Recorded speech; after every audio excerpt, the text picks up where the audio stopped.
Welcome to your Macon-Bibb Beat, your one-stop shop for all of your Macon-Bibb County news. I'm Lori Johnson. Each week we take you through what's happening in your neighborhood, from North Macon to South Bibb and everywhere in between. Questions surround the death of a woman at the Bibb County Jail. The family of 55-year-old Rachel Robinson says she had a documented history of mental illness and should never have been behind bars. Robinson was found unconscious in her cell on January 18th and later died at the hospital. The sheriff's office is investigating, and her family is demanding answers and accountability. Maggie Fitzgerald has their side of the story. To find out that she was in jail, it was shocking. Rachel is a very sweet individual. The bottom line to it, the system failed her. The family of 55-year-old Rachel Robinson says her death inside the Bibb County Jail was preventable. Robinson had been in jail since November, charged with assaulting an officer. She wasn't even supposed to be in there, first place, because she had mental illness. Even if they had a facility for her, she didn't need to be in there anyway. We spoke to Robinson back in 2016 at a resource fair in Macon. Relatives say after the alleged assault, Robinson was taken from the hospital and booked into jail, despite her documented mental health needs. They say she had regularly sought help at Atrium Health Navicent during episodes of mental illness. I just have that image in my head for her help, asking for help. Just wish she could have got some help. Somebody would have listened to her and just came to her aid to help her, to make sure she was okay. The sheriff's office says all inmates are medically screened and referred for mental health evaluation when necessary. But the family says that does not reflect Rachel's experience, and they believe she was left without care. The sheriff's office is conducting an internal affairs investigation, while the GBI has conducted an autopsy. Family members now remembering Robinson as soft-spoken, deeply religious, and a loving mother to her two sons. They say her loss should be a wake-up call. It's not a black issue. It's not a white issue. It's a human issue. These people they're seeking help. They should receive help, and it shouldn't come from being locked up behind bars. That's how the system failed, Rachel. In Macon, Maggie Fitzgerald, 13, WMAZ News. Authorities say a cause of death has not been determined, and the GBI says Robinson's autopsy report will be finished in a couple of weeks. So far, the sheriff's office has not provided any updates on its internal investigation. The conditions at the jail have led to concern across the state, with U.S. Senators Raphael Warnock and John Ossoff requesting a federal investigation into the jail. They said long-time health and safety problems at the jail violate inmates' civil rights. That request was made in July of last year, and so far the Department of Justice has not responded. Over the past year, Bibb County officials have taken steps to improve conditions at the jail. Mayor Lester Miller introduced a 6-point plan to include things like releasing eligible inmates on ankle monitors and a new $30 million jail expansion. Construction is expected to start on that project later this year. Some of our top stories from the week: a 22-year-old facing home invasion charges after deputies say he broke into a home and robbed the owner at gunpoint. This is video of the arrest from the Bibb County Sheriff's Office. Deputies say the victim was out walking his dog, and when he returned to his home on Riverside Drive, the suspect was already inside. Deputies say Ricardo Martin used a gun to threaten the homeowner before running away with stolen items. Moments later, deputies say they found Martin just a few blocks away. Martin faces 4 charges, including burglary and assault. 2 people were arrested for an alleged church burglary and a U-Haul chase through East Macon. The video from the chase on your screen now. Deputies say the burglary happened at Highland Hills Baptist Church. Days later, a U-Haul linked to the theft was spotted. But when deputies tried to stop it, the driver took off. The driver eventually pulled over and the suspects tried to run, but deputies caught and arrested both. Now, Jeffrey Henderson faces several charges, while the other suspect was turned over to the Monroe County authorities on outstanding warrants. Deputies are investigating after someone fired shots near a Bibb gang investigator. It happened after a traffic stop for a stolen vehicle in West Macon. Olivia Dunn explains. To shoot at one of our deputies, you're going to get the wrath of the sheriff's office on you. Sheriff David Davis says Bibb deputies, the Georgia State Patrol, and the Southeast Regional Fugitive Task Force descended on the neighborhood near Gledhill Street and Churchill in West Macon Tuesday evening. That's after someone fired shots near a Bibb gang investigator after a traffic stop for a stolen vehicle near Gledhill and Churchill Streets. He was able to stop the car. There were two individuals in the vehicle. They jumped out and ran. Sheriff Davis says those two men met up with two others who were armed. Davis says someone in that group fired shots. Deputies arrested one man, but three others ran off, triggering a large response from deputies and other departments, including drones and dogs. That's why we had so many officers respond to make sure that these folks know that if they shoot at us, we're coming hard, we're coming strong. They arrested a second man near Willow Lane. Davis says they know who the other two are. We'll have them soon, but we don't think that there is any kind of danger or any threat to anybody, particularly in this neighborhood here. Although Davis says it's unclear if the shots fired were directed towards his deputy, he says today's efforts are a message to anyone threatening violence towards the sheriff's office. We're not going to tolerate that. Somebody putting one of our folks in danger, we're coming after you strong, and we know who these individuals are, and we hope to have them in custody before too very long. Sheriff Davis says none of his deputies were injured that evening. One of the men in custody was treated for minor injuries after deputies tased him during the arrest.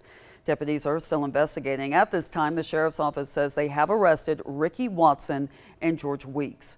Right now, Weeks is facing multiple charges, including obstruction of an officer. This is a developing investigation. Check our website, 13WMAZ.com, for the latest updates.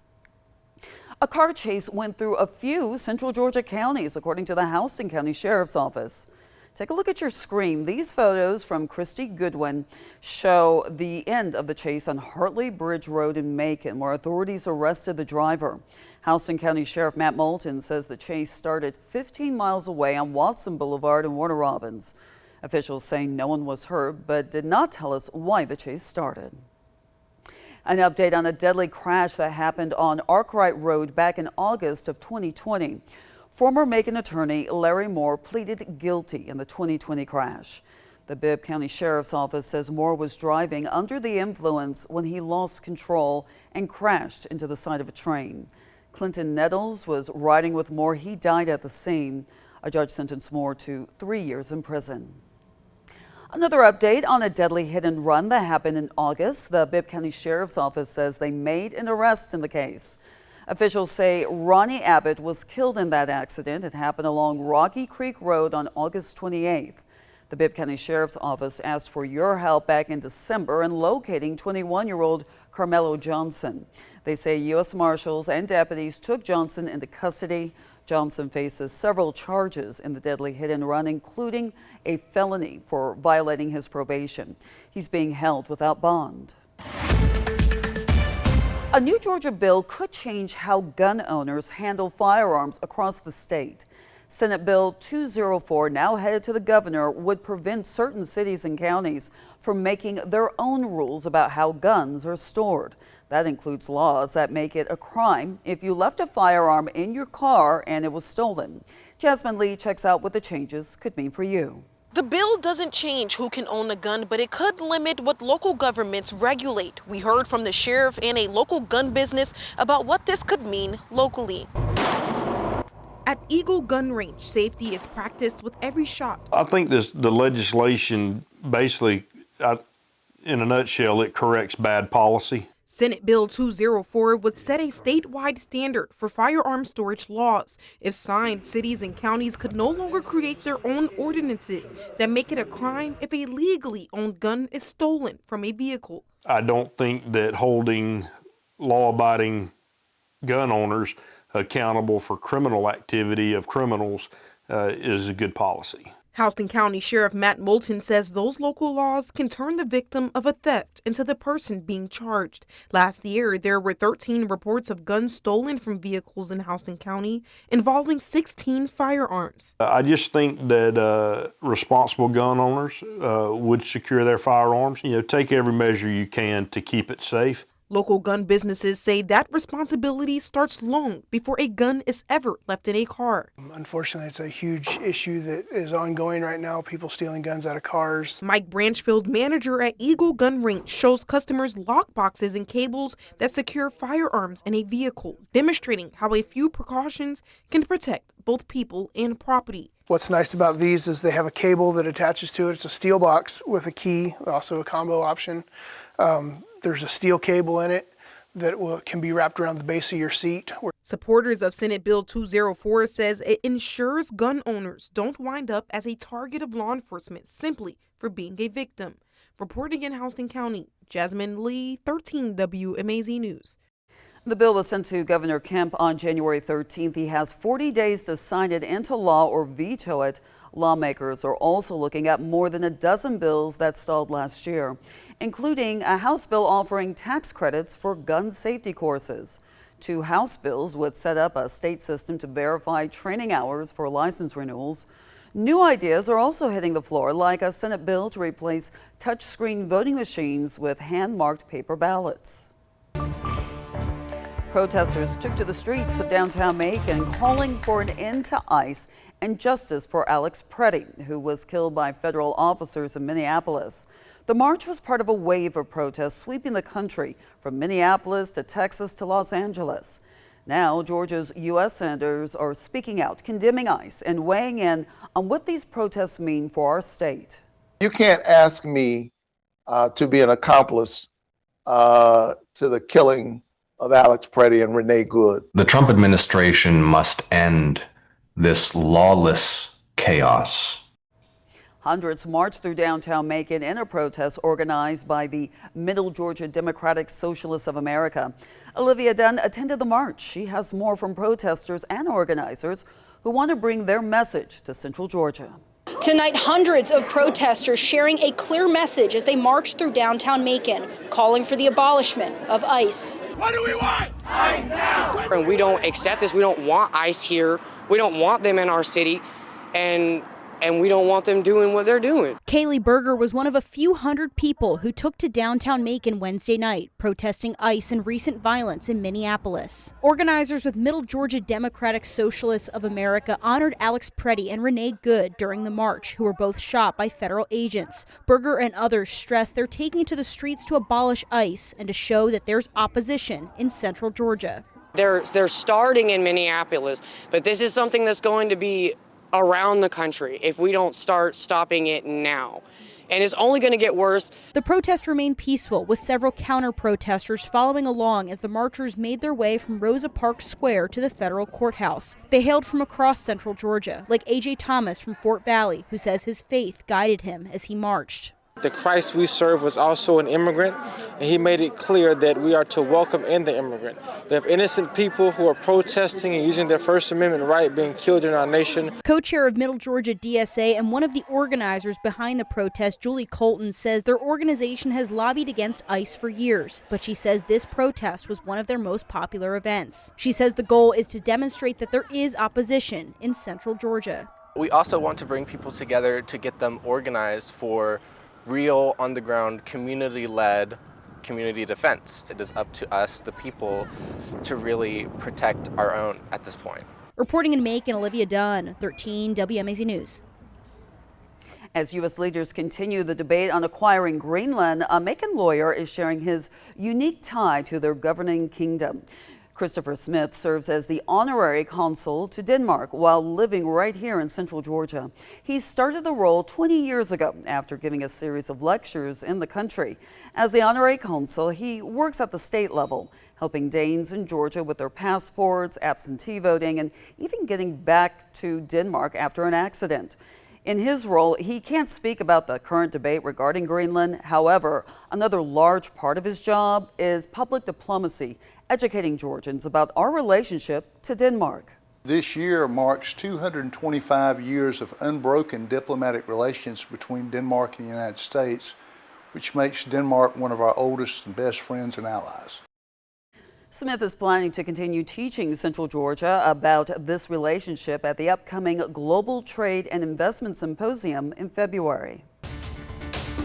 A stalled bill that could let Macon-Bibb's mayors seek a third term is getting new life this year. The bill would raise the mayor's term from 2 to 3 terms and eliminate term limits for county commissioners. State Senator David Lucas is sponsoring the bill. He introduced it last year, but it didn't pass. Now Lucas is bringing it back, and it would need majority support from the Bibb County legislative delegation to move forward this session. We're gonna have a discussion. I'm gonna call a meeting, sit down and find out what people want to do. If we got the votes to send it back, then we have the votes to send it back. If we don't, it's just like it is right now. Meanwhile, Mayor Lester Miller has also asked for input on whether him pursuing a higher office would benefit the community more. He points to other local leaders who have stepped down, including former Mayor Pro Tem and District 5 Commissioner Seth Clark, who resigned to run for Lieutenant Governor. The door closes on a third term. Quite honestly, that means my term as mayor is going to be over. And if I want to continue to serve the people of Macon-Bibb County, I'm going to have to do so in another capacity. So I'm not sure what that capacity may be, but certainly all options are on the table. And all I want to do is do what's best for the community and, of course, best for my family. You can watch the full conversation with Mayor Miller right now on 13 WMAZ+. The mayor breaks down his thoughts on term limits, business on Presidential Parkway, and more.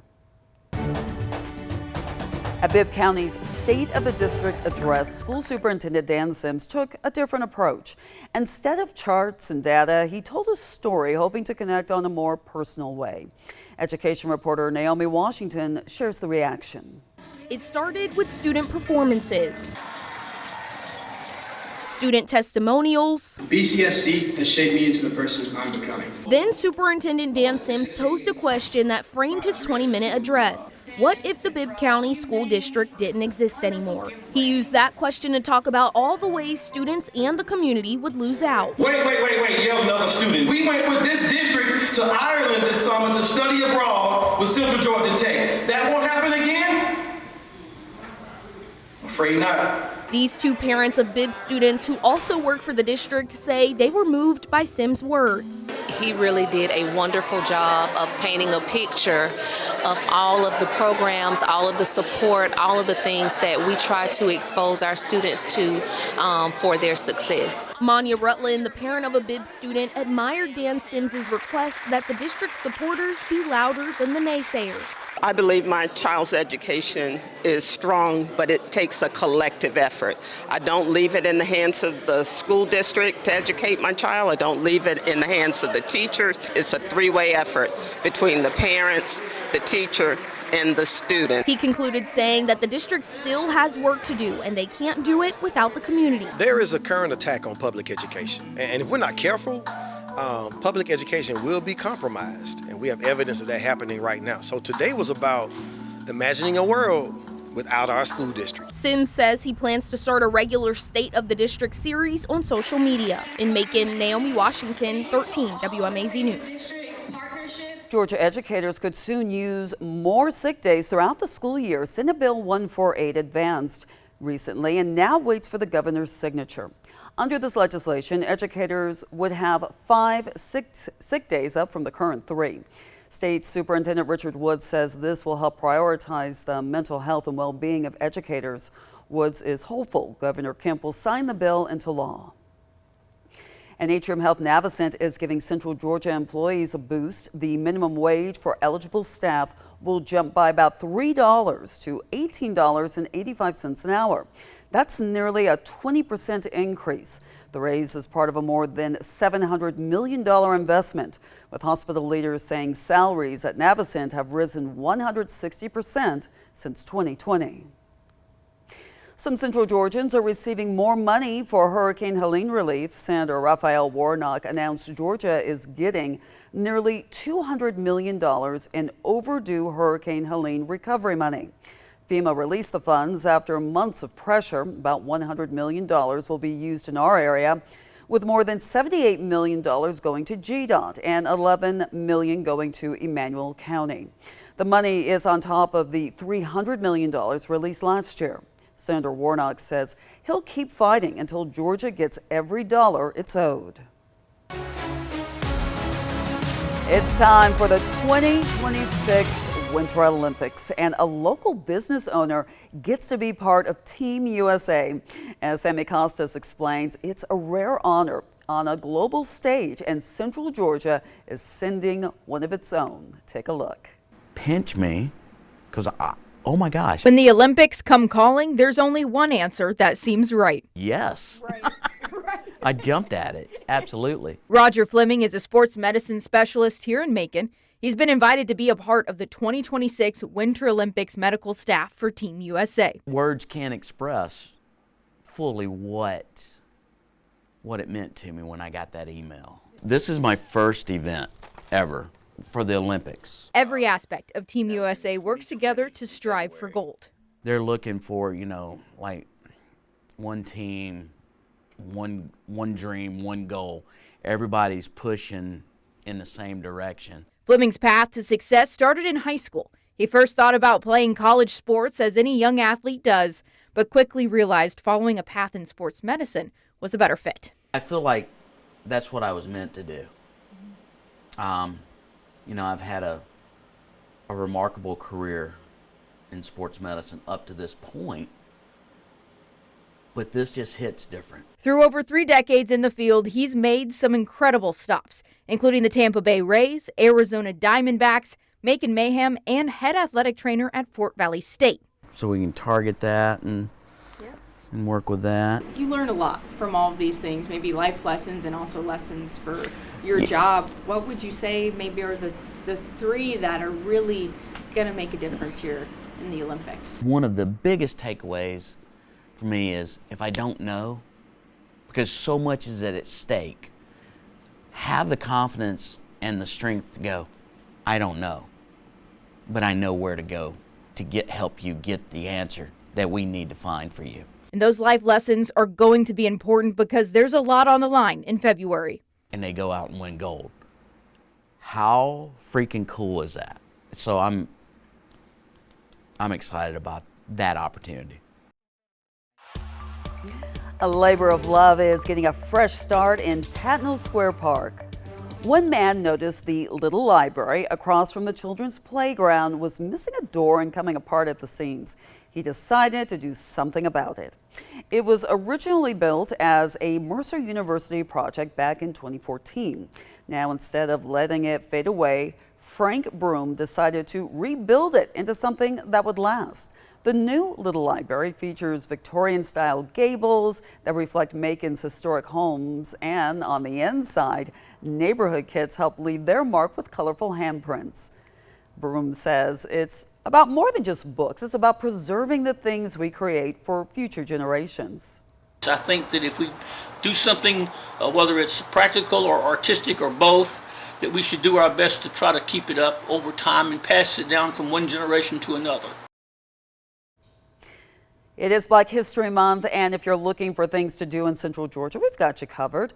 The Douglas Theater in downtown Macon is hosting a free Black History Month film series with screenings throughout the month. All movies start at 6:30 p.m. From informational exhibits to fun festivals, there's plenty to do to educate yourself and honor African American history. You can find a full list of events right now on 13WMAZ.com. And check this out, we had yet another week of cold temperatures. Some of the areas in Central Georgia even had a little bit of snow. We drove around Macon in the 13WMAZ Storm Lab and caught some video here where you can see just a little bit of snow on the side of the road. You can see sticking a little bit to the grass, but nothing too bad. And this video is from our 13WMAZ Skycam on Atrium Health Navicent looking east. You can see the snow falling across downtown. To the left, that's St. Joseph's Catholic Church. Down kind of to the left of center, we see the massive crane that's building a new parking deck near City Hall. And over toward the right, Macon Coliseum, all receiving a light dusting of snow. That's the final note in this edition of the Macon-Bibb Beat. If you have a Macon-Bibb County story you want us to share, email us at news@13WMAZ.com. And make sure you come back each Wednesday to get all the news and stories that matter to you. Thank you for joining us for your Macon-Bibb Beat.